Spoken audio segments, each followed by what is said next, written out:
তাহলে কি হলো, যে বিষয়টাকে আপনাকে আমি এতক্ষণ যাবৎ বুঝাতে চাইলাম যে তাবলীগ করতে হবে, কথা বলতে হবে কোরআন এবং কি থেকে, সুন্নাহ থেকে। কবরে প্রশ্ন হবে কোরআন এবং সুন্নাহ থেকে। যদি কোরআন এবং সুন্নাহ দিয়ে মানুষ জীবন গড়ে তাহলে কি কুসংস্কার থাকবে? থাকবে না। এবার আমার আরেকটা হাদিস, আমার আগের আলোচক আলোচনা করলেন বোধহয় দোয়া নিয়ে, দোয়া নিয়ে। তো বিষয় হচ্ছে হুযায়ফা রাদিয়াল্লাহু তাআলা আনহু বলেন, রাসূল সাল্লাল্লাহু আলাইহি সাল্লাম বলেছেন, কোন জাতি যদি আল্লাহ সুবহানাহু ওয়া তাআলার হককে প্রচার করার ব্যাপারে তার মুখটাকে বন্ধ করে নেয়, হক কথা জানার পরেও যখন সে তার মুখটাকে বন্ধ করে নেয়, সে সমাজে বিদাত সৃষ্টি হয়ে যায়, তখন আল্লাহ সুবহানাহু ওয়া তাআলা নিজ দায়িত্বে ওই জাতির উপরে গজব প্রেরণ করেন। তখন এলাকার সমস্ত মানুষ দোয়া করেও ওই দোয়া আসমান পর্যন্ত যায় না। হাদিস তিরমিজির। একটা হাদিস যদি আজকে চাপায়ের মানুষকে বোঝাতে পারি, দিন রাত আপনি সম্মিলিত মোনাজাত করছেন, করেন না? কথা বুঝেন আমার, করেন কিনা? দিন রাত সম্মিলিত মোনাজাত করছেন, আরে মসজিদে তো করছেন, মানুষটা মারা গিয়েছে তারপরে করছেন। আচ্ছা করেন, আমি আপনার সম্মিলিত মোনাজাত বন্ধ করতে আসিনি। আমি বলতে চাইছি যে আল্লাহর কাছে চাইলে তো সরাসরি দোয়া কবুল হয়। আল্লাহর কাছে চাইলে সরাসরি কি হয়? দোয়া কবুল হয়। তো আল্লাহর কাছে চাইলে দোয়া কবুল হয়, তো আপনি যে আল্লাহর কাছে চাইলেন, আল্লাহর দোয়া যে আসমান পর্যন্ত পৌঁছালো না, আপনি কি বুঝতে পারেননি যে আপনার সমাজে অন্যায় চলছে? নাহলে হাদিসের কি করবেন? আল্লাহ যে নিজ দায়িত্বে গজব পাঠাচ্ছেন, আপনাদের মধ্যে আমাদের মধ্যে যে ইউনিটি নাই, তার কারণটা কি বুঝতে পারেননি? তার কারণটা হচ্ছে কোরআন এবং সহিহ সুন্নাহ থেকে আপনি আমি দূরে। সবাই নিজেদের পকেটের কথা আমরা নিয়ে ব্যস্ত, সবাই নিজেদের পকেটের কথা নিয়ে আমরা ব্যস্ত। জি, নইলে আপনার দোয়া কেন কবুল হবে না? দোয়া তো কবুল হওয়ার কথা ছিল, কিন্তু আপনার দোয়া কবুল হয় না। জাবের রাদিয়াল্লাহু তাআলা আনহু বলেন, রাসূল সাল্লাল্লাহু আলাইহি সাল্লাম বলেছেন, আল্লাহ সুবহানাহু ওয়া তাআলা বলছেন, জিবরাইল, জি বলেন, যাও তো চাপায়ের মানুষকে উল্টে দিয়ে আসো। জি, হাদিসে চাপায়ের মানুষ নাই, আপনাকে বোঝানোর জন্য বুঝেন। চাপায়ের মানুষকে মানুষ শুদ্ধ উল্টে দিয়ে আসো, চরম পাপে লিপ্ত রয়েছে। রাসূল সাল্লাল্লাহু আলাইহি ওয়াসাল্লাম যে নীতির কথা বলেছেন, সেই নীতিকে তোয়াক্কা করে নিজে ইঞ্জিনিয়ার হয়ে ও জাতিকে উল্টো পাল্টা কথা বোঝাচ্ছে, নিজের ধর্মের ব্যবসাকে টিকিয়ে রাখার জন্য নিজের পকেটের তৈরি হাদিস জাতির সামনে পেশ করছে, হককে মেনে নিতে পারে না। অতএব গোটা চাপায়ের মানুষকে উল্টে দিয়ে আসো, বাইহাকির হাদিস। তো এখন জিবরাইল আলাইহিস সালাম এসেছেন, এসে বলছেন, আল্লাহ চাপায় এসে দেখছি এক ব্যক্তি, দুই ব্যক্তি, হাদিসে এক ব্যক্তি এসেছে। আমি আপনাকে বোঝাচ্ছি, চাপায় এসে দেখছেন যে 5 জন ব্যক্তি খুব আল্লাহওয়ালা, দিন রাত সুবহানাল্লাহ আলহামদুলিল্লাহ জিকিরে ব্যস্ত, তাহাজ্জুদের সালাত আদায় করে, মানে পরেশগার, এ লেভেলের পরেশগার মানুষ, তারা যে এখানে আছে, আল্লাহ তাদেরকে বের করে কি আমি চাপায়ের মানুষকে উল্টে দেব? তুমি যে কমকে ধ্বংস করতে বলেছো, তুমি যে কমকে উল্টাতে বলেছো, এই 2-1 আলেমকে বের করে কি উল্টাবো? তখন আল্লাহ সুবহানাহু ওয়া তাআলা তাকে বলছে, জিবরাইল তাদের সহ উল্টাও। জি, তাদের সহ উল্টাও, তাদেরকে দিয়েই শুরু করো। কেন? কারণ হকের ব্যাপারে, আমার হকের ব্যাপারে, আমি আল্লাহর হকের ব্যাপারে জাতির সামনে তার মুখটা বন্ধ ছিল। কিসের ভয়ে জানি না, কিসের লোভে জানি না। আছে না কিছু মানুষ দেখবেন এরকম আছে, বাবা অত ফিতনার দরকার নেই। কালকে সকালবেলায় উঠে এই এলাকার বহু মানুষ এই কথা বলবে যে জলসা দিলা সম্মিলিত মোনাজাতের ব্যাপারে আলোচনা করার কি দরকার ছিল? বলবে না? এই কথা বলবে, আপনি দেখে নিন, মিলে নিন। তারপরে আবার কত বড় জাহেল আমরা, কত বড় জাহেল। তারপরে আবার কি বলবে জানেন? আমি এটা জানি, এটা বলবে, কারণ এই রোগের ট্রিটমেন্ট তো করছি রাতের পর রাত। এই রোগের ট্রিটমেন্ট করছি তো আগে অ্যান্টিবায়োটিকটা এমনি আপনার হাতে দিয়ে আসছি, এখন খাবেন না, কিন্তু বুঝেননি কথা? অ্যান্টিবায়োটিক এমনি আপনাকে দিয়ে যাচ্ছে, এখন খাবেন না। কারণ এখন কেন খাবেন? যখন এই আমার অসুখটা দেখবেন সমাজে, তখন অ্যান্টিবায়োটিকটা দিবেন, মানে এক্সট্রা ডাক্তারে দেয় কিনা? যদি না শুকায় ঘাটা আপনার অ্যান্টিবায়োটিক ইউজ করেন। তো শাইনুর রহমান অ্যান্টিবায়োটিক দিছে, এবার রোগটা কি দেখা দেবে কালকে সকালবেলা চায়ের দোকানে। আরে চায়ের দোকান মানে তো মিনি সংসদ ভবন। তো ওই মিনি সংসদ ভবনে কি বলবে জানেন? বহুত আলেম ওলেমা আছে, অমুক আছে তমুক আছে, তারা চা পান বিড়ি জর্দা সিগারেট খেতে খেতে বলবে, আরে সবই যে ভুল বলে গেল রে, আমাদের বাপ দাদা কি কম বুঝতো নাকি? পৃথিবীর সবচেয়ে সেরা দলিল কি? আমাদের বাপ দাদা কি কম বুঝতো? এটা যে বলবে আমি গ্যারান্টি, আপনি স্ট্যাম্প পেপার নিয়ে আসলে আমি সই করে দেব, তবে এটা যে বলবে তখন এই অ্যান্টিবায়োটিক, বুঝেননি? এক শ্রেণীর মানুষ কি বলবে, এতদিন আমাদের বাপ দাদা ভুল করলো, তাহলে বলে যাক শাইনুর রহমান বলুক আমার বাপ জাহান্নামী, আমাদের পুরোপুরি সবাই জাহান্নামী। যে কথাও তো কঠিন, সবাইকে জাহান্নামে পাঠিয়ে দেবো, হয় নাকি? এটা কেমন কথা? এটা কেমন কথা? আমি তো আর ফজলুল করিম না যে ওই আমার লোককে শুধুমাত্র জাহাজে করে পার করব, এটা তো পারি না আমি। তো তখন এই শ্রেণীর লোকরা এই কথা বলবে, আমাদের বাপদাদাকে এতদিন ভুল করেছে। তখন আর পাঁচটা মানুষ, ইভেন চায়ের দোকানদার, ও সকালবেলা ভোরবেলায় যায়, ও ভোরের 3টের সময় উঠে চায়ের দোকান খোলে, আর রাত্রি 11টার সময় আসে। ও দুনিয়ার কিছু বোঝে না, ওই চা পাতা আর ওই চিনি ছাড়া যে কিছুই বুঝে না। ওর লাইফে হচ্ছে 3টার মধ্যে সীমাবদ্ধ। সে বলবে জি জি ঠিক বলেছেন গো, ও বলবে এক ওয়াক্ত সালাত আদায় করে না, আবার দোকানে টিভি রেখেছে, জানেও না যে হারাম টিভি রেখে ওই ইনকাম করা। এবার ও ইন্ডিয়ান আমাদের দেশের গান চালায়, আমাদের দেশের সিনেমা চালায়, আর টুপিওয়ালা দাঁড়িয়েওয়ালা লোকরা ওখানে দেখে, মানে ওটা ওয়াজিব মাগরিবের পর। আছে না এরকম দৃশ্য? আমি জানি না আপনার এলাকা আছে কিনা। জি, তো এবার ওরা যে এই কথা বলবে, তো আল্লাহ সুবহানাহু ওয়া তাআলা পৃথিবী সৃষ্টি করলেন, সংবিধান পাঠালেন, আল্লাহ কি জানেন না যে চাপায়ের লোকজন কেমন মাল? জানেন না? আল্লাহ জানেন বিধায় আল্লাহ কি করলেন, এই যে মিনি সংসদ ভবনে যে কথাগুলো হবে, সেই কথাগুলোর ব্যাপারে আল্লাহ সুবহানাহু ওয়া তাআলা এখানে লিখে দিলেন। এখন এখানে লিখে দিলেন বলতে গিয়ে যে আমি একটু বিপদে পড়ে গেলাম, একটু আপনাকে বুঝাই। রাস্তায় দেখবেন উঁচু নিচু জায়গা থাকে, উঁচু নিচু, কি বাম্পার বলেন না? চিরকাল শুনে আসছেন বাম্পার কিনা? আমি বলছি বাম্পার বলে কোনো শব্দ ইংরেজিতে নাই। বাম্পার বলে কোনো শব্দ ইংরেজিতে নাই। কথাটা হচ্ছে বাম্প। কি বাম্প? যেমন আপনাকে যদি আমি এখন বলি যে বলেন তো আপনি লাদেনকে চিনেন কিনা, মানে টিভিতে দেখেছেন, পত্রিকা দেখেছেন, সবাই হাত তুলবেন জি দেখেছি আমরা। দেখিনি? আমরা দেখেছি। আমি বলছি আল্লাহর কসম করে বলছি আপনারা কেউই লাদেনকে দেখেননি। আপনি দেখেছেন ওসামাকে, লাদেনের বেটাকে। আমাদের মাইন্ড সেটআপটা দেখেন, ঠিক না? আমরা দেখেছি ওসামা বিন লাদেন, লাদেনের বেটাকে, অথচ লাদেন মানে ওসামাকে মনে করি, ঠিক না? আপনি যেমন সাইকেলকে পাম্প দিতে যান, ওই দোকানে গিয়ে বলেন যে ভাই একটু পাম্পারটা দেন, জি না, পাম্পার যে পাম্প করে তাকেই বলা হয়। মানে আপনি পাম্পার, আমি পাম্পার, যদি পাম্প করি ওই মেশিনটার নাম হচ্ছে পাম্প মেশিন, আপনাকে বলতে হবে পাম্প মেশিনটা দিন। এগুলো হচ্ছে সামাজিক ভুল করি কিনা আমরা? তো সামাজিক ভুল হতে হতে হতে মানুষ কোরআনে ভুল করে ফেলেছে। দেখেন লেখা আছে কোরআন শরীফ, কোরআনুল করিমের 56টা নাম আল্লাহ সুবহানাহু ওয়া তাআলা দিয়েছেন। 56টা নাম জাতির পছন্দ হয়নি, তার মধ্যে ঢুকিয়েছে কোরআন শরীফ। দেখেন মানুষ কত কারিগর, বাপরে বাপ। চাপাই নবাবগঞ্জের মানুষ নকশি কাঁথা বিক্রি করে, সেই সাথে সাথে দেখেন কত ডিজাইনার, বাবারে বাবা। আল্লাহর কোরআনুল করিমের মধ্যে ও লিখে দিয়েছে কোরআন শরীফ। কে বললো কোরআন শরীফ বলতে হবে? কোরআনুল করিম, খালি কোরআন, কোরআন মাজিদ, 56টার উপরে নাম রয়েছে। আর আমি কোরআন পর্যন্ত ছাড়িনি, বুঝতে পারেননি? তাহলে এবার আপনি বলে কোরআনও কি ভুল থাকে? জি, এক শ্রেণী মানুষ যে ভুল করে, নিজের মন মতো ধর্মটাকে মানার চেষ্টা করে। বলছিলাম এটা তো ভুল দেখলাম তাই বললাম, এবার আপনাকে বলতে চাইছি যে মিনি সংসদ ভবনে কি বলবে দলিল? আমাদের বাপদাদা কি কম বুঝে? আমাদের বাপদাদাকে এতদিন ভুল করে গিয়েছে। আমার হাতে কোরআনুল করিম রয়েছে। সূরা বাকারা সূরা নম্বর 2 আয়াত নম্বর 170, সূরা মাইদা সূরা নম্বর 5 আয়াত নম্বর 140, সূরা আরাফ সূরা নম্বর 7 আয়াত নম্বর 70, সূরা লুকমান সূরা নম্বর 31 আয়াত নম্বর 6, 21, সূরা আম্বিয়া সূরা নম্বর 21 আয়াত নম্বর 53। এতগুলো জায়গায় আল্লাহ সুবহানাহু ওয়া তাআলা বলছেন যে ওদের কাছে যদি হকের দাওয়াত নিয়ে যাও, তারা বলবে আমাদের বাপ দাদা কি কম বুঝতো?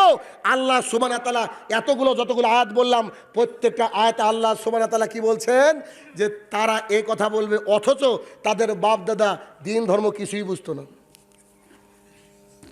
খুলে দেখেন কোরআন নগদ। আপনার হাতে অ্যান্ড্রয়েড মোবাইল আছে, একটা রেফারেন্স এদিক ওদিক হলে আপনি আমাকে কলার ধরবেন, আমি আপনাকে অনুমতি দিলাম। বুঝতে পেরেছেন? তাহলে কি হলো? আর একবার রেফারেন্সটা নিয়ে নেন। সূরা বাকারা 2 নম্বর সূরা, জানি না আমরা, আয়াত নম্বর 170। সূরা মাইদা সূরা নম্বর 5 আয়াত নম্বর 104, 140 বলেছিলাম এই জন্য 104 হলো। সূরা আরাফ সূরা নম্বর 7 আয়াত নম্বর 70। সূরা লুকমান সূরা নম্বর 31 আয়াত নম্বর 21। সূরা আম্বিয়া সূরা নম্বর 21 আয়াত নম্বর 53। এই যে 4-5টা জায়গায় বললাম, ওই জায়গা খুলে দেখেন, এখনই বুঝতে পারবেন যে লোকগুলো সংসদ ভবনে কালকে আলোচনা করবে তার দলিল দিয়ে আছে যে তোদের বাপদাদা কিছু বুঝতো না রে, আল্লাহ বলছে। এটা অ্যান্টিবায়োটিক হাতে রেখে দেন, খাবেন না। এরা রোগীকে দিবেন না, এখন প্রয়োজনই নাই। যখন এই রোগটা দেখবেন তখন অ্যান্টিবায়োটিক দিবেন, তখন ওর আর কিছু বলার থাকবে না, ও চুপ করে যাবে, বলবে এরা হচ্ছে ওহাবি, এরা ফিতনাবাজ। জি, এ হচ্ছে শেষ কথা, আর কোনো কথা হবে না, আর কোনো কথা হবে না। তাহলে কুসংস্কারকে ধূলিসাৎ করে দেওয়ার জন্য কার জন্ম? মুহাম্মদ সাল্লাল্লাহু আলাইহি ওয়াসাল্লামের। তিনি এমন একটা জামানায় জন্মগ্রহণ করেছিলেন, কারোর বাড়িতে যদি কন্যা সন্তান হতো, জীবন্ত পতিত করা হতো, পুঁতে ফেলা হতো। বলেন তো এর চেয়ে জাহালাত আর কিছু হতে পারে?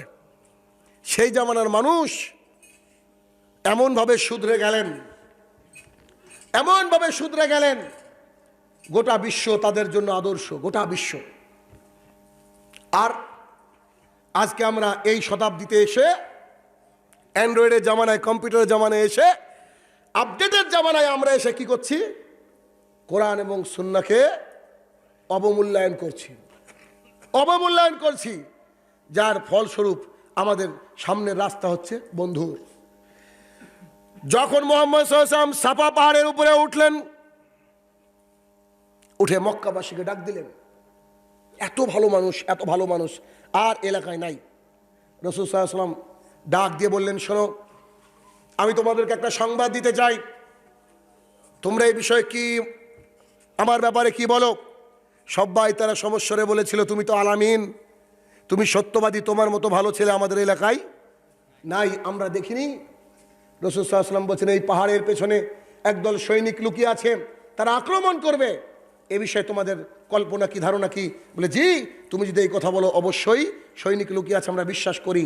মুহাম্মদ সাল্লাল্লাহু আলাইহি ওয়াসাল্লাম বলছে, জি না, আমি ওই তথ্য দিতে আসিনি, তবে আমি যেটা বলতে এসেছি সেটা হলো কুলু লা ইলাহা ইল্লাল্লাহ তুফলিহুন। সবাই তোমরা আজকে এই বাক্যটা বলো, আল্লাহ ছাড়া হক সত্য কোনো ইলাহ নেই, তাহলে তোমরা সবাই বেঁচে যাবে। 30 সেকেন্ড আগের কথা কি? তোমার মতো সত্যবাদী আমরা দেখিনি, তোমার চেয়ে ভালো মানুষ আমাদের এলাকায় নাই, মোহাম্মদ বিন আব্দুল্লাহ, তুমি শুনে রাখো, তোমার মতন ভালো মানুষ এই এলাকায় নাই, আমরা আমাদের চোখে দেখিনি। 30 সেকেন্ড পর তার চাচা আবুল হাব ওখানে দাঁড়িয়ে বলছে, একে হত্যা করতে হবে অথবা গ্রাম ছাড়া করতে হবে। বলে কি? একে হত্যা করতে হবে অথবা গ্রাম ছাড়া করতে হবে। গ্রাম ছাড়া করেছিল না? নিজের এরিয়ায় ঢুকতে দেয়নি, নিজের এরিয়ায় ঢুকতে দেয়নি। কত কষ্ট বুকে নিয়ে তিনি রাতের অন্ধকারে পালিয়েছিলেন আবু বকর সিদ্দিক রাদিয়াল্লাহু আনহুকে নিয়ে, একটা বাক্যের কারণে। সুদ ঘুষ চলবে না তিনি বলেননি, তখনও জেনা ব্যভিচার চলবেন না, এসবগুলো কিছু বলেননি। একটা বাক্য বলা হয়েছিল, এক মাবুদকে তোমরা মেনে নাও যেটা হক। তারা মানতে পারেনি কেন? তাদের 360 জন মাবুদ আছে, 360 জন, লাত, উজ্জা, মানাত, হবল, কত মাবুদ রয়েছে। আর আপনি এক আল্লাহতে বিশ্বাস করেন। আমি আপনাকে বলছি, আপনারও অনেক মাবুদ আছে, দেখবেন আপনি। আপনাকে একটু দেখাই আমি।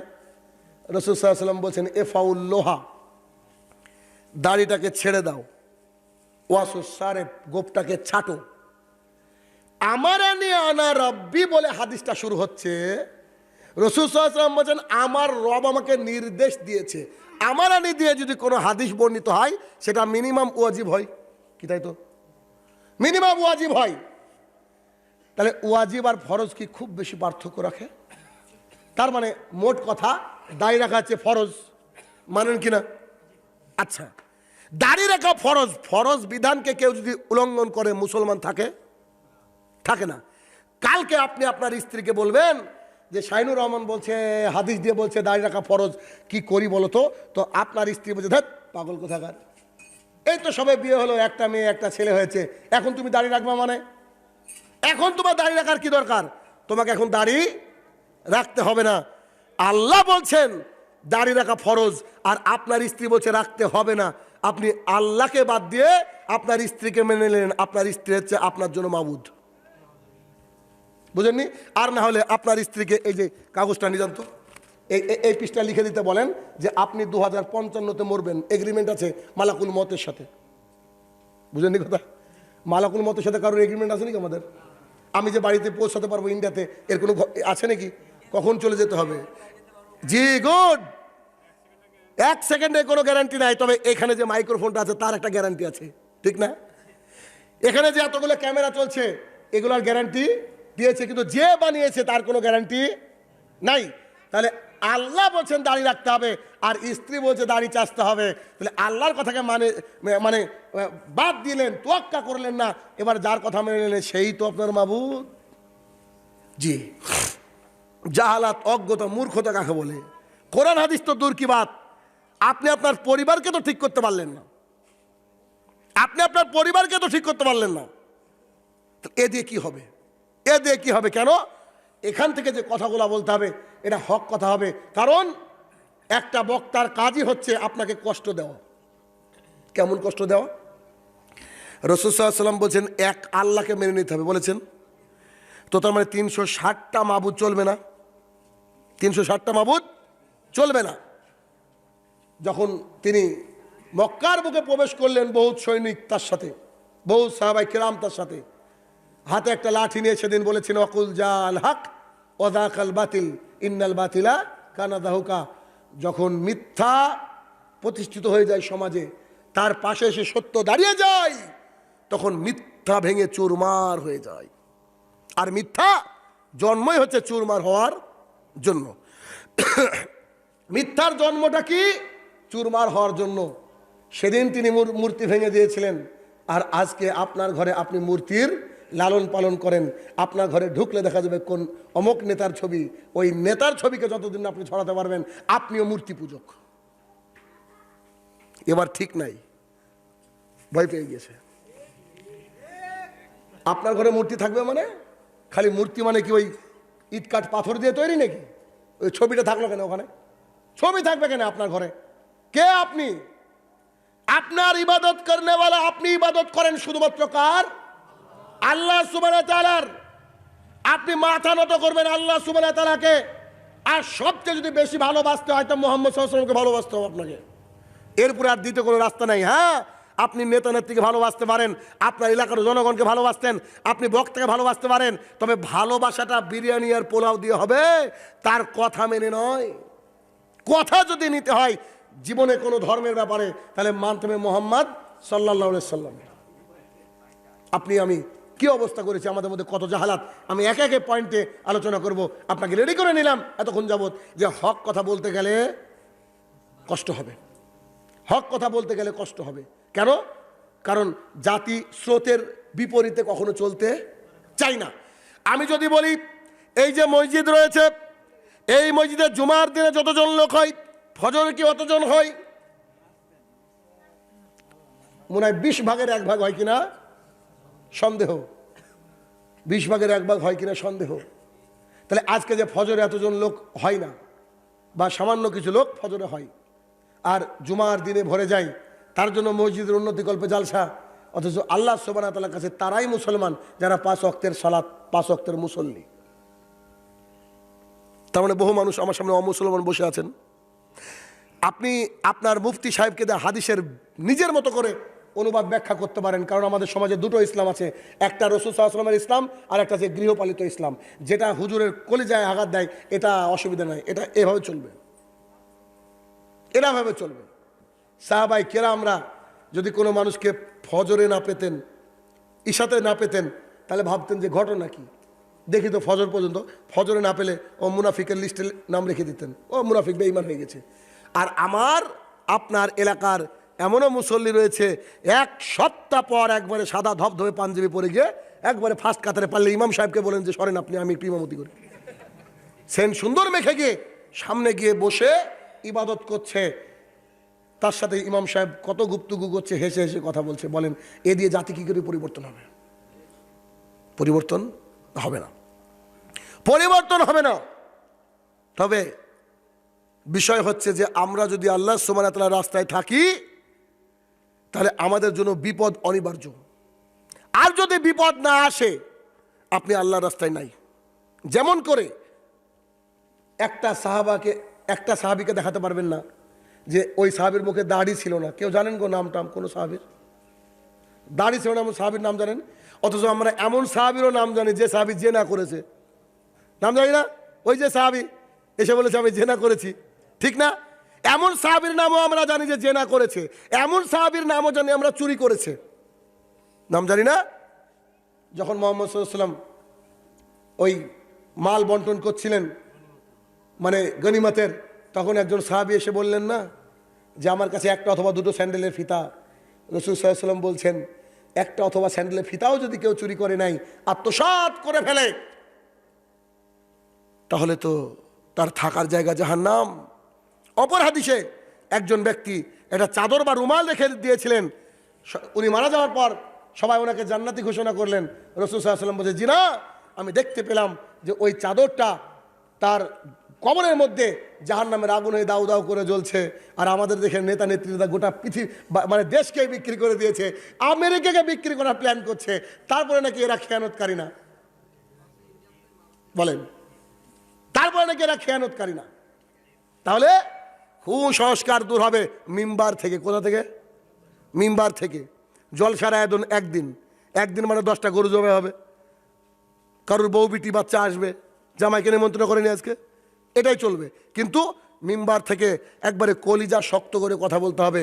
মনে করে নিতে হবে যে আমি যে কথাটা বলছি বোধহয় এইখানে আমি যে দাঁড়িয়ে কথা বলছি এ লাইনে আমাকে বেশি দিন টিকতে আমি যেন না পারি, এভাবে কথা বলতে হবে। কেন? কারণ ওই যে বললাম না বিপদ দুটো, আল্লাহ রসুল ধমক মেরে বলছে একটা মিথ্যা কথা বলে থাকার জায়গা জাহান্নাম, আর আল্লাহ বলছে হক জানা পরে গোপন করলে ভাগ্যে খারাপ আছে। তা আপনি আমি বিপদে না? তাহলে হক কথা এই মিম্বার থেকে বলতে হবে, তবে আমাদের সমাজ থেকে কুসংস্কার চলে যাবে। কুসংস্কার কাকে বলে এবার খেয়াল করে দেখুন। কুসংস্কার কি? একটা বাচ্চা জন্ম নিয়েছে, আজকে একটা বাচ্চা জন্ম নিয়েছে, হসপিটালে রয়েছে।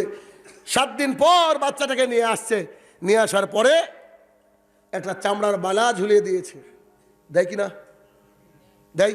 চামড়ার একটা বালা দিয়ে দিয়েছে, পাশে একটা লোহা রেখে দিয়েছে। লোহা রাখে কিনা জানি না, আপনাদের এলাকা রাখে কি?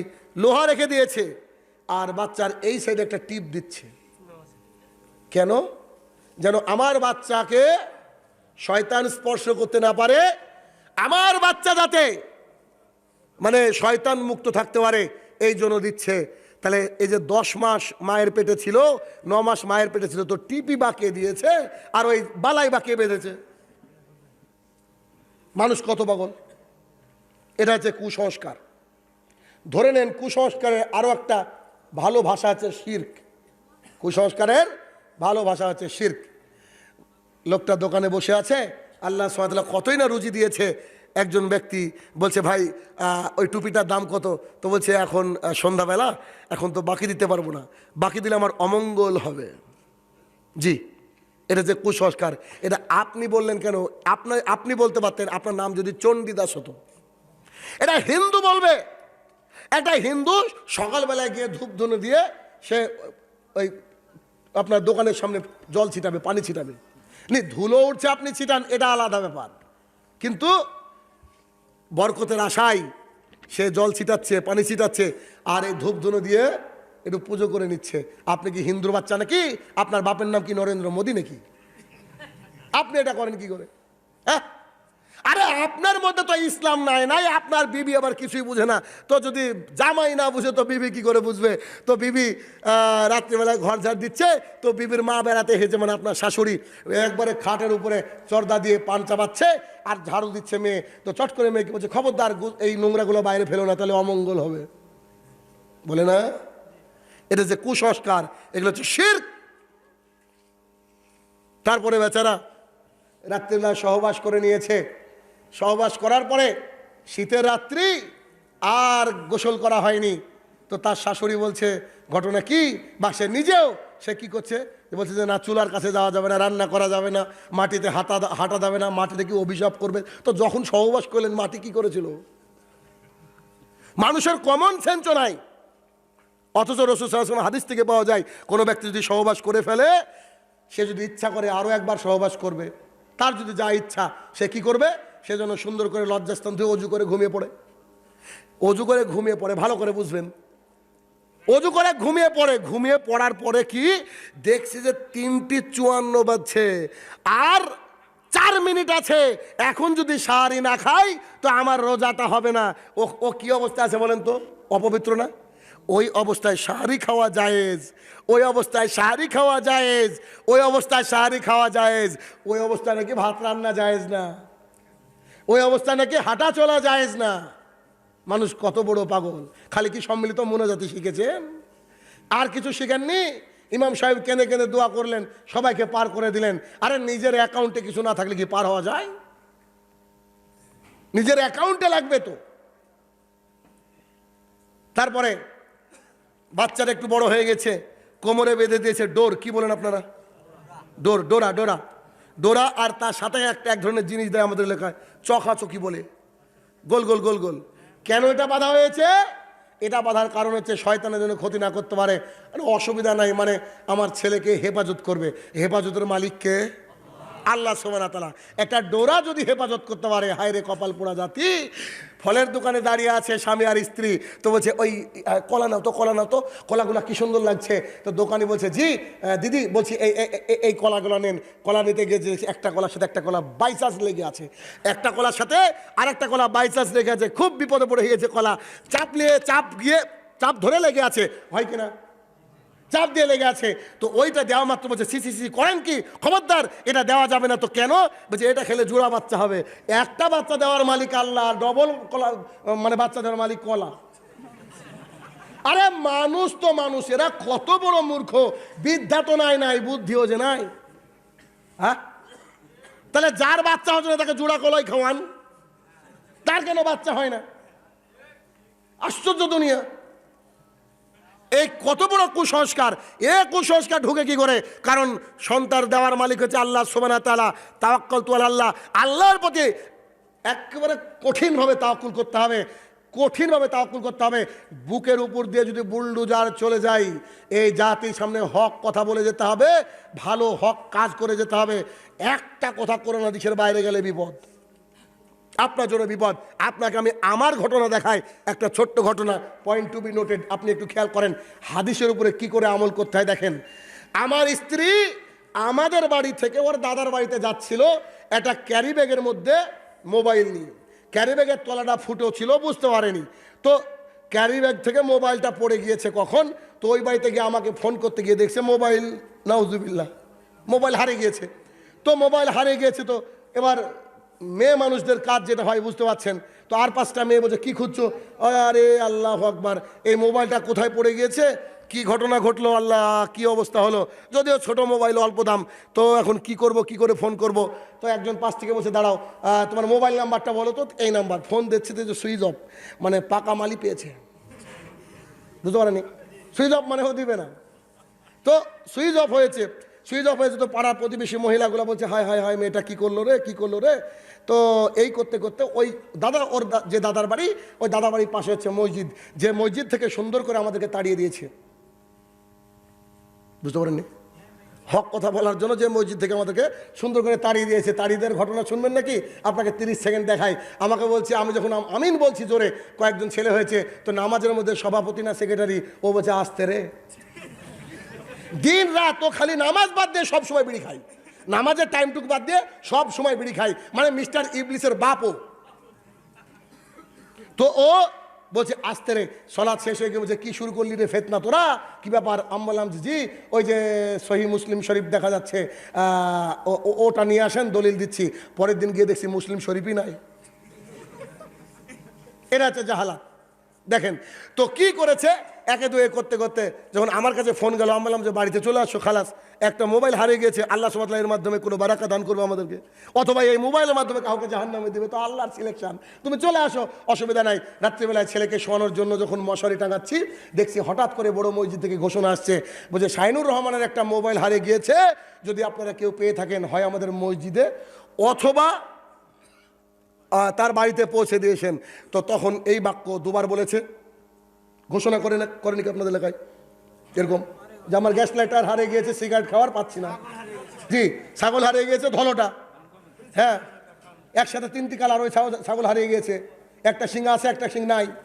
তো যাই হোক এভাবে ঘোষণা করছে, ঘোষণা শেষ হয়ে যখন গিয়েছে তা আমি এইরকম সুরে বলছি, এভাবে বলছি, আল্লাহ শাহিনুর রহমান যেন মোবাইলটা না পাই। তা আমার স্ত্রী হট করে উঠে বলছে, বলো কি গো, শাহিনুর রহমান মোবাইলে না পারে? আরে এটা তোমার মোবাইল, তো তোমার মোবাইলের ব্যাপারে ঘোষণা আছে। আমি কনফার্ম তো যেটা আমার মোবাইল, কিন্তু আমি এটা বললাম। তো বলছে কেন? আমি বললাম আমি ব্যক্তিগতভাবে আমার গবেষণায় আমি 13খানা হাদিস জানি, বুখারী, মুসলিম, আবু দাউদ, তিরমিজি, নাসাইতে রাসূল সাল্লাল্লাহু আলাইহি ওয়াসাল্লাম বলেছেন যে যদি মসজিদ থেকে কোনো কিছুর ঘোষণা হয়, হারিয়ে যাওয়া কোনো বস্তুর ঘোষণা হয়, তুমি যদি শোনো তো তুমি তার জন্য বদদোয়া করো, তুমি বলো সে যেন অমুক জিনিস না পায়, ওটা শাহিনুর হোক আর ওর বাপ হোক, আল্লাহ রসুলের হাদিসের উপর আমল করেছি। বুঝতে পেরেছেন আমার কথা? জি, হাদিস কোরআন মানতে গেলে কি করে মানতে হবে? এভাবে মানতে হবে। এভাবে মানি বলেই তো মজা পাই, হাত তুললে যে দোয়াটা কবুল হয়। কি করে হয়? আপনাকে সেই পুরনো স্মৃতি একটু দিয়ে দিই, যদিও এখানকার যতজন মানুষ আছে সোশ্যাল মিডিয়ায় সবাই জানে একটা ঘটনা, দ্বিতীয়টা জানে না, দুটো ঘটনা অ্যাডজাস্ট করে আপনাকে একটু আমি দেখাই, খেয়ালটা করেন। আমি আর আমার স্ত্রী খাটের উপরে শুয়ে শুয়ে হট করে ফেসবুক স্ক্রল করতে গিয়ে দেখছি একজন বক্তা খুব হুঙ্কার দিয়ে কথা বলছে। আমি বললাম বাপরে বাপ, এই বক্তার সাথে যদি আল্লাহ ওয়াজ করে নিত কতই না ভালো হতো। নাম হচ্ছে আব্দুর রাজ্জাক বিন ইউসুফ। কতই না ভালো হতো এই বক্তার সাথে যদি একদিন বক্তৃতা করতে পেতাম। এটা আমার মনের আকাঙ্ক্ষা, মনের ইচ্ছা। এই কথা বলে মোবাইলটা রাখলাম, হয়তো আধ ঘন্টা বা 1 ঘন্টা হয়েছে, ঠিক অতটা মনে নাই। এমতো অবস্থায় হঠাৎ করে একটা মোবাইলের রিং বেজে উঠলো, সবসময় ফোন আসতেই থাকে। আমি বললাম আসসালামু আলাইকুম। বলছে ওয়ালাইকুম সালাম। বলছিলাম ডোমকুল থেকে নজরুল সাহেব বলছি। জি বলেন হুজুর। মাঝে মধ্যে পীর সাহেব বলি ওনাকে আমি, মানে মজা করে আর কি। বলেন হুজুর ঘটনা কি? তো বলছে একটা ডেট দিতে হবে, 31শে ডিসেম্বর। আমি বললাম জি ডায়েরিটা দেখি ডেট ফাঁকা আছে কিনা। তো বলছে নজরুল সাহেব বলছে ডেট ফাঁকা থাকবে না, মানে কোথাও যদি ফাঁকা না থাকে তো ফাঁকা করে নিতে হবে। তা আমি বললাম যে আচ্ছা ঠিক আছে দেখি দাঁড়ান। তো ডায়েরিটা দেখতে দেখতে বলছে প্রধান বক্তা আব্দুর রাজ্জাক বিন ইউসুফ, দ্বিতীয় বক্তা শাহিনুর রহমান, তৃতীয় বক্তা রাহুলকে নিয়ে যায় কিনা। আমি বললাম জি 100% ফাঁকা আছে, আপনি মারেন লিখেন তাড়াতাড়ি। ফাঁকা নাই মানে? একটু আগে দোয়া করলাম, আল্লাহ কবুল করে নিয়েছে। তো চোখ দিয়ে পানি চলে আসলো, চোখ দিয়ে পানি চলে আসলো। আল্লাহু আকবার। আরে ভাই আলেম হতে হবে এইরকম নাকি? হক কথা বলা। যখন ওনার সাথে আমি সাক্ষাৎ করলাম, সালাম দিলাম, তো মনে হলো যেন আমাকে কত বছর আগে থেকে চিনে। এইটা ওনার ব্যবহার, এইটা ওনার ব্যবহার কতদিন আগে থেকে যেন চিনে। আর এই যে সালাফি কনফারেন্সে বক্তৃতা শোনেননি আমার? জি, তার কিছুদিন আগে রাত্রিবেলায় আমি বলছি আল্লাহ কত বড় বড় মাহফিলে আমি বক্তৃতা করি, তো বাংলাদেশে তো যাবো ভাবছি, দেখা যাক কি করা যায়। যদি সালাফি কনফারেন্সে একবার দাওয়াত হতো তো আলহামদুলিল্লাহ ভালো হতো। পরের দিন রবিবার, শনিবারে আমি একটা ব্যাচকে পড়ে এসে এই কথাটা আমি আর আমার স্ত্রী দুজনেই ওই একইভাবে শুয়ে শুয়ে বলছি আল্লাহ গো সালাফি কনফারেন্সে যদি একবার দাওয়াত পেতাম অন্তত ভালো লাগতো। কেন? অনেক আলেম ওলামারা আসে তাদের সান্নিধ্যের জন্য, লাখ লাখ জনতা হয় তার জন্য না, আলেম ওলামাদের সাথে একটু থাকলে সময়টা ভালো কাটবে, এই জন্য যদি দাওয়াত পেতাম কতই না ভালো হতো। ওখান থেকে আমার বাড়ির থেকে 52 কিলোমিটার দূরে আমার একটা চেম্বার আছে, একদিন আমি ট্রিটমেন্ট করি, একদিন ওখানে বসি। তো ওখানে গিয়ে আমার যে অ্যাসিস্ট্যান্ট আছে তো সে সমস্ত কিছু মুছে দিয়েছে, টেবিল চেয়ার মোছার পরে বসার পরে তো নেটটা অন করে দিয়েছি মেসেঞ্জারে। প্রথমে কি মুনির বিন মুজাহিদ বলে একজন ভাই ওখানে নক দিয়ে বলছেন আসসালামু আলাইকুম, আবদুল্লাহ বিন আব্দুর রাজ্জাক ভাইয়ের তরফ থেকে বলছি, ওস্তাদজি বলেছে এবার আপনাকে 2টো মাহফিলে চাই। বুঝেননি? রাত্রিবেলায় ভাবলাম পরের দিন দাওয়াত, সঙ্গে সঙ্গে আবু এসি ভাইকে ভাইয়ের নাম্বারটা দিয়ে বললাম ওনার সাথে যোগাযোগ করেন। উনি আমার বাংলাদেশের শিডিউলটা একটু দেখছেন। তো আলহামদুলিল্লাহ পোস্টারও হয়ে গিয়েছে, একটা বক্তৃতা শেষ। আবার আল্লাহ যদি বাঁচিয়ে থাকে তো নারায়ণগঞ্জে ইনশাল্লাহ দেব। বক্তৃতা যখন করলাম 12টা 45 আমাকে দেওয়া হয়েছিল। 12:45 প্ল্যান করে সাজানো হয়েছে যে শাইনুর রহমানের বক্তৃতা শুনলে তো মানুষ পেচ্ছাপও করে না, ডায়াবেটিসের রুগীও বসে থাকে, তো মানুষকে একটু হুঙ্কার দিতে হবে, তো লোকজনকে জাগিয়ে তুলতে হবে। যেই বক্তৃতা শুরু করেছে আলহামদুলিল্লাহ এত চিৎকার চেঁচামেচি দিয়ে জনগণ আমাকে ভালোবাসা দিয়েছে। বক্তৃতা শেষে যখন গাড়িতে উঠবো, আব্দুল্লাহ বিন আব্দুর রাজ্জাক বুকে জড়িয়ে ধরে বলছে, আব্বুর সাথে দেখা না করে যেতে পারবেন না। আমি বললাম আপনার আব্বুর সাথে দেখা করতে হবে। আর ওদিকে আমার রাজশাহীতে ছোট খালা বলছে, মামা তুমি যদি আমার বাড়িতে না আসো সম্পর্ক থাকবে না, লেন এবার ঠেকান। তা আমি বললাম কি করব, আমি তো একটা গাড়ি করেছি যাওয়ার জন্য। তিনি নিজের গাড়ি আমাকে দিয়ে বললেন ভোরবেলা আব্বুর সাথে দেখা করে তারপরে যাবেন। তারপরে আমি বাড়িতে চলে গেলাম, ঘুম তো আর আসে কি, ওই রকম অবস্থা। তারপরে যখন আসলাম ফজর আব্দুল্লাহ ভাইকে ফোন দেওয়া হলো, তিনি আসলেন, উস্তাদজি একটু সময় নিয়ে বেরিয়ে আসলেন, যার সাথে হ্যান্ডশেক করতে চাচ্ছি সেই বুকে জড়িয়ে ধরে, এটা বোধহয় ভালোবাসা না নাকি, বুকে জড়িয়ে ধরে আমার জন্য দোয়া করলেন। শেখের জন্য ছোট একটা উপহার এনেছিলাম, আলহামদুলিল্লাহ গ্রহণ করলেন। এত আমি খুশি হয়ে গেলাম, অন্তরাত্মা শান্তি হয়ে গেল। কেন? আল্লাহ সুবহানাহু ওয়া তাআলা মানুষকে ওই দিকে ধাবিত করে মানুষ যা চায়, মানুষ যা চায়। আরও যে কত আলেমের সাথে কত ঘটনা ঘটেছে ওটা তো আপনাকে অন্য কোনো দিন শোনাবো। আপনাদের এখানে আবার 29 তারিখে আসছি, ঠিক না? কোথায় গোটা? বারোঘরিয়া মহারাজপুর আবার আসছি ইনশাল্লাহ, ওদিনও অন্য কোনো ঘটনা আপনাকে শোনাবো। বলছিলাম আমি আমার দোয়াটা যে আল্লাহ এভাবে কবুল করে আপনাকে বলছি, তবে আমাকে পীর সাহেব বানিয়েন না, বুঝেননি? মানে আল্লাহকে বললে যেন আল্লাহ শোনে, আল্লাহকে বললে যেন আল্লাহ শোনে। তো শোনার পেছনে কারণটা কি? কারণ যে থাকে এরকম, এ দেখেন এরকম কারণ। শাহিনুর রহমান একটা ডিগ্রি করছে, ইন্ডিয়াতে বলে ডিএলএড, যেটা করলে প্রাইমারি স্কুলে শিক্ষক হওয়া যায়। তো আমি বিভিন্ন ক্যাটাগরির ছেলে মেয়েদেরকে পড়াই, ইংরেজির শিক্ষক আমি। তো ইংরেজি পড়াই, যারা চাকরি পাবে আর্মি থেকে শুরু করে আবগারি বিভিন্ন ধরনের গ্রুপ, প্রাইমারি হাই, সমস্ত টিচাররা বিভিন্ন লেভেলের শিক্ষকরা, হবু শিক্ষকরা আমার কাছে পড়ে। তাদের কলিজার টুকরা আমি আমার কাছে ইংরেজি তারা পড়ে। আপনাদের দেশের বহু মানুষ আমার ক্লাস করে অনলাইনে, তো তারা আমার কাছে পড়ে। তো তাদেরকে আমি এই যে পড়াই, এই যে পড়ানোর মধ্যে দিয়ে যে ইসলামটাকে আমি কি করে এক্সপোজ করি, ইসলামটাকে যে কি করে বলি, আপনি যদি আমার একটা ক্লাস দেখেন তো বুঝতে পারবেন। আমাদের টার্গেটটা কি? পৃথিবী দেখেছি মানে কুসংস্কারকে মুক্ত করব, আর আমাদের অরিজিনাল ইসলামটা কি করব? জাতির সামনে পেশ করব। এতে কি আমাদের লজ্জা হওয়ার দরকার, যে দ্বিধাবোধ থাকার দরকার? কারণ আমরা কার কথা বলছি? ওই আল্লাহর কথা, যে আল্লাহ 1 সেকেন্ডের মধ্যে আপনাকে আমাকে ঝেঁটিয়ে বিদায় করে দিতে পারে কিনা? যে আল্লাহ সুবহানাহু ওয়া তাআলা আপনাকে আমাকে এই পৃথিবীর মায়াকে ত্যাগ করাতে 1 সেকেন্ড সময় লাগবে না, 1 সেকেন্ড সময় লাগবে না। আর আমরা ওই আল্লাহ সুবহানাহু ওয়া তাআলার নাফরমানি কি করছি? দিন রাত করছি, দিন রাত।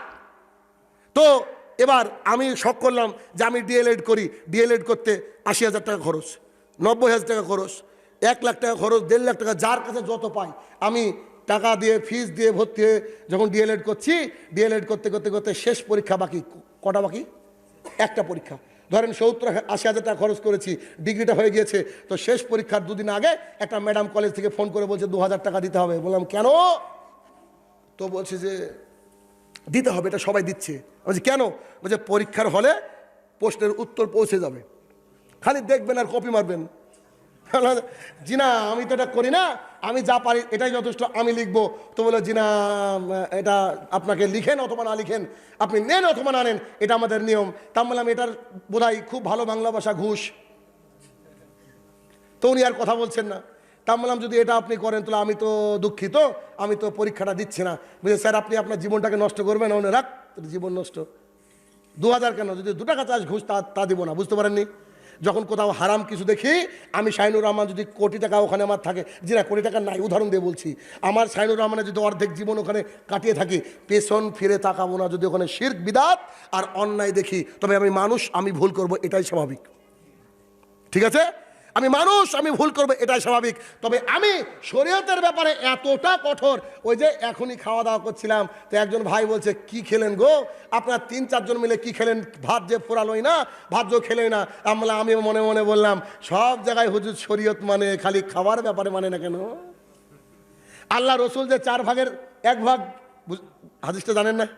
আর বলছি না, তো হুজুর সব জায়গায় করে, আমি আর ওই হুজুর না জনাব, আমি একটু ভিন্ন শ্রেণীর মাল। কারণ এই যে এতগুলা ক্যামেরা এখানে রয়েছে, এখানে রেকর্ড হোক না হোক, আমার সমস্ত কথা কোথায় রেকর্ড হচ্ছে? আল্লাহর কাছে। আল্লাহ সুবহানাহু ওয়া তাআলা কোরআনুল কারীমের মধ্যে বলছেন যে প্রত্যেকটা জিনিস একদিন আল্লাহ সুবহানাহু ওয়া তাআলার কাছে সাক্ষী দেবে। প্রত্যেকটা জিনিস একদিন আল্লাহ সুবহানাহু ওয়া তাআলার কাছে সাক্ষী দেবে।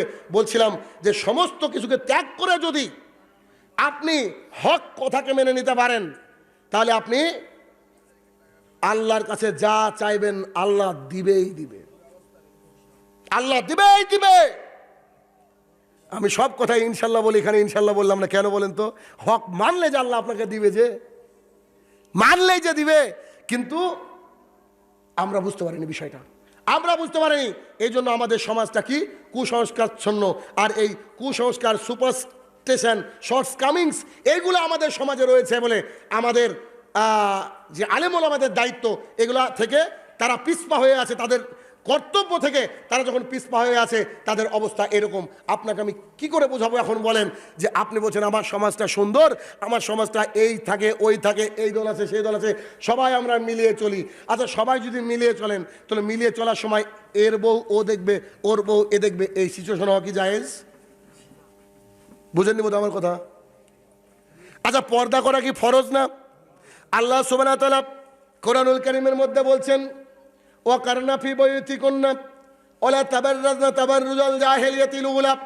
এই মহিলারা শোনো, তোমরা বাড়ির মধ্যে থাকো, তোমরা তোমাদের নিজেকে কভার করো। যদি জাতি সামনে দিয়ে হাঁটো, তাহলে তোমরা কি করো না, ওই যে যেসব জাহিলিয়াতের যুগের মহিলারা ছিল ওই রকম ভাবে তুমি নিজেকে এক্সপোজ করো না। তাহলে আজকে মহিলাদের জায়গা কোন দিকে হয়েছে? বামে। আজকে ওই বামে যতগুলো মহিলা এসেছে সবাই বুরখাওয়ালি। কি গো, কথা বলেন না কেন? আচ্ছা, আপনাদের এই যে এলাকা কি নয়ন শুকা বিশ্বাসপাড়া, তো এই নয়ন শুকা বিশ্বাসপাড়ায় কত % মহিলা বুরখা পরে? মানে 100-তে কতজন পরে আর কি? হ্যাঁ, আর পাড়ায় সবাই ওর কি নাকি মাহরম? মানে বাজার যাওয়ার সময় সবাই বুরখা পরে, কিন্তু পাড়ায় সবাই মাহরম। খালি হুজুরগুলা একটু বিপদে। দেখবেন এক শ্রেণী মহিলার আছে, দাড়িওয়ালা টুপিওয়ালা লোক দেখলেও আবার নিজেকে ঢাকে, আর দেবর দেখলে খুলে দেয়। ঠিক না? খেয়াল করেন আপনি? খেয়াল করে দেখবেন, মানে খুলে দেয় এর অর্থ খুলে দেয় না, আপনাকে দেখলে দাড়িওয়ালা ঢাকছে আর ওকে দেখলে ঢাকছে না, তার মানে তো খুলে দিল। হ্যাঁ রে, সমাজ আমাদের কি সমাজ! এই সমাজ আল্লাহর কাছে পরিত্রাণ কি করে পাবে?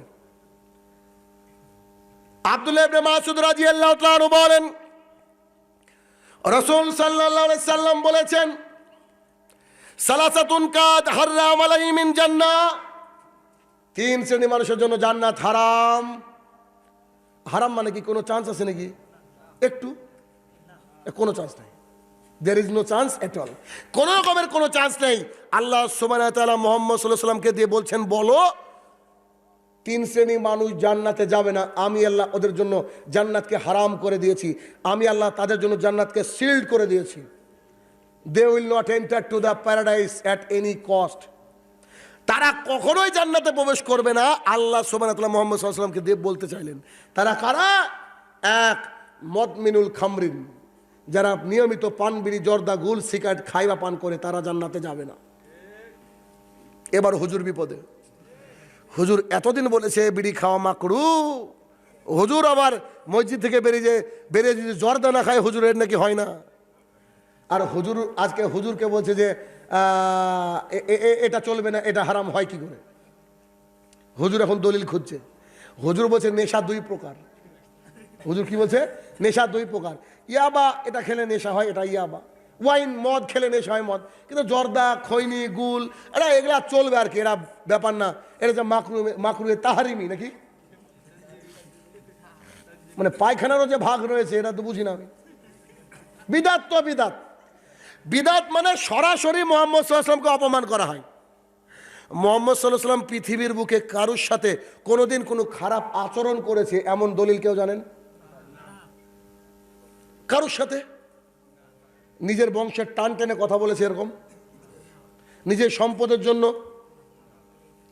কিন্তু কিয়ামতের মাঠে বলবেন, আমি জানি একটা কথা বলবেন, জানি না আর বলবেন কিনা, তিনি হাউজে কাউসারের মেজবান, মেহমানদেরকে পানি পান করাবেন। একবারে পান পাত্র নিয়ে দাঁড়িয়ে আছেন, একবার পানি পান করলে আপনি আর ফাস্টি হবেন না, আপনি আর পিপাসার্ত হবেন না।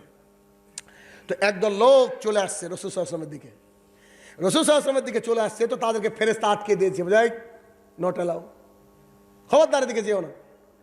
তো মুহাম্মদ সাল্লাল্লাহু আলাইহি ওয়াসাল্লাম দূর থেকে দেখে বলছে ঘটনা কি, লোক তো আমারই, লোক তো আমারই, মানে দাড়ি আর টুপি আলা লোকই তো এদেশে, 73 দলও তো এদেশে। তো অরিজিনাল তো একটা অঙ্কের উত্তর তো 73টা হয় না, হয় একটাই। কারণ নিজের বুঝে ইসলাম চলছে, নিজে যতটুকু বুঝে ওটাই ইসলাম। তো রাসূল সাল্লাল্লাহু আলাইহি ওয়াসাল্লাম আল্লাহ সুবহানাহু ওয়া তাআলাকে বলছে, ইয়া রব ইন্নী হুম মিন্নি, হে আমার প্রতিপালক, ওরা আমার লোক, ছেড়ে দেওয়া হোক, ওরা আমার লোক। কি ব্যাপার, আটকাছেন কেন, কোনো নাকি আমার লোককে আপনার ফেরেশতা আটকায় কেন, ব্যাপারটা কি? মানে আমি সাজ্জাদ ভাই আর আমার এক খালাতো ভাই ওই সালাফি কনফারেন্সে উপরে উঠছি, তো আমার খালাতো ভাইকে আটকে দিয়েছে, দাড়ি নাই মুখে। তো আপনার শাহিনুর রহমান এভাবে কড়া কথা বলে, ওর সাথে দাড়িবিহীন লোক থাকতে পারে নাকি? তো আমি বাংলা থেকে আসলাম, আমার খালাতো ভাই দেখতে আসবে স্বাভাবিক। তো ওকে যাই দাঁড়াও তুমি, তা বললাম ওটা আমার খালাতো ভাই, সরি সে ভুলে গেছে। তো ব্যাপারটা এরকমই ঘটে গেছে, কি আমাদের মাঠে ধরেন। তো ও দাড়িওয়ালা ওরা লোক, ওরা আবার দাড়িওয়ালা, তাদের কথা বলছি। তো তাদেরকে আটকে দিয়েছে, আল্লাহকে বলছে ঘটনা কি, আমার লোককে আটকাও কেন? তখন আল্লাহ সুবহানাহু ওয়া তাআলা বলছে, ইন্নাকা লা তাদরি আদাসুমা বাদাক, হে মুহাম্মদ সাল্লাল্লাহু আলাইহি ওয়াসাল্লাম, তুমি জানো না, তুমি মারা যাওয়ার পর সব এক একটা ইঞ্জিনিয়ার হয়েছিল। কেমন? তুমি তো বলে এসেছো মানুষ মারা গেলে 3টে জিনিস কবরে যায়, 3টে জিনিস পাই, ওই যে নেক সন্তান সাদকা, এটা জানেন তো, 3টে জিনিস পাই। কিন্তু মারা যাওয়ার পর কুলখানি 40 ওর বাপকে জান্নাতে পাঠিয়ে দিয়েছে, সারা জীবনে জর্দা খোর ছিল। তুমি বলে এসেছিলা তাবিজ ব্যবহার চলবে না, মান তাল্লাকা তামিমা ফাকাদ আশরাকা, যে ব্যক্তি তাবিজ ঝুলালো ওই ব্যক্তি শিরক করলো। মুসনাদ আহমদ 4 নম্বর খণ্ড 256 নম্বর পৃষ্ঠা। হুজুরের কাছে তাবিজের ফ্যাক্টরি ছিল। এই যে তুমি বলেছিলা ধীরে ধীরে সালাত আদায় করতে হবে, তারাবি মানে ধীরে ধীরে আদায় করা, পড়তে হবে 8 রাকাত, পড়তে হবে 2.5 ঘন্টা 3 ঘন্টা। হুজুর 37 মিনিটে 37 রাকাত শেষ। এই হচ্ছে অবস্থা। তুমি বলেছিলা মানুষকে খাওয়াও, খাওয়ানোর বিনিময় একটা কি, জান্নাত। ওই ঘরটা কোথায় হবে? মিডল অফ দ্য জান্নাত, জান্নাতের মিডিলে। কোনো ব্যক্তি যদি মানুষকে খাবার খাওয়ায়, তার বিনিময় সে জান্নাতে তার ঘর পাবে। আর ও এমনভাবে খাবারের ব্যবস্থা করেছিল, ছেলের খাতনা দিয়েছে তাও খানা, ছেলের খাতনা দিয়েছে তাও খানা। তো তুমি যেগুলো বলে আসনি, তো এগুলো তারা করেছিল। আমি এতদূর হাদিস পড়ে ভাবলাম দয়ার নবী মায়ের নবী, তাও বলবে আল্লাহকে আল্লাহ ক্ষমা করা যায় না। তো তখন মুহাম্মদ সাল্লাল্লাহু আলাইহি ওয়াসাল্লাম কি বলছে জানেন? সুকান লিমান গায়রাবাদি, গেট আউট ফ্রম হিয়ার। জি, দিন রাত যারা ইবাদত করেছে মসজিদে, যারা আপনার আমার চেয়ে বেশি সালাত আদায় করেছে, যারা আপনার আমার চেয়ে বেশি সিয়াম পালন করেছে, যারা আপনার আমার চেয়ে বেশি ইবাদত করেছে, তাদেরকে মুহাম্মদ সাল্লাল্লাহু আলাইহি ওয়াসাল্লাম কি বলবে? গেট আউট ফ্রম হিয়ার, চলে যাও, দূরে চলে যাও আমার কাছ থেকে। জি জনাব, সেদিন বিপদে পড়ে যাবেন। মুহাম্মদ সাল্লাল্লাহু আলাইহি ওয়াসাল্লাম যতটুকু বলেছে অতটুকু কেন আমি আপনি মানতে পারি না? রাসূল সাল্লাল্লাহু আলাইহি ওয়াসাল্লাম যা যেভাবে বলেছেন তাই সেভাবে করতে হবে। এই জন্য তো উস্তাদ যে একটা কথা বলে যে পৃথিবীতে যেখানে যারা মানুষের মতকে উপেক্ষা করে শুধুমাত্র কোরআন এবং হাদিসের উপরে টিকে থাকে, তারাই আহলে হাদিস। দাঁড়িয়েছে কোনো মানুষ আহলে হাদিস হতে পারে না জনাব। নিজের বউ বেটিকে বেপর্দা রেখে কোনো মানুষ আহলে হাদিস হতে পারে না। আপনি যদি হানাফি হন, আপনি যদি শাফি হন, আপনি জামাত ইসলাম হন, আমার আপত্তি নেই, কিন্তু আপনার বউ বেপর্দা মানে আপনি বেহায়া। বুঝেননি? আপনি জর্দা খান মানে আপনি বেহায়া। বলছিলাম আটকে গিয়েছে এখানে।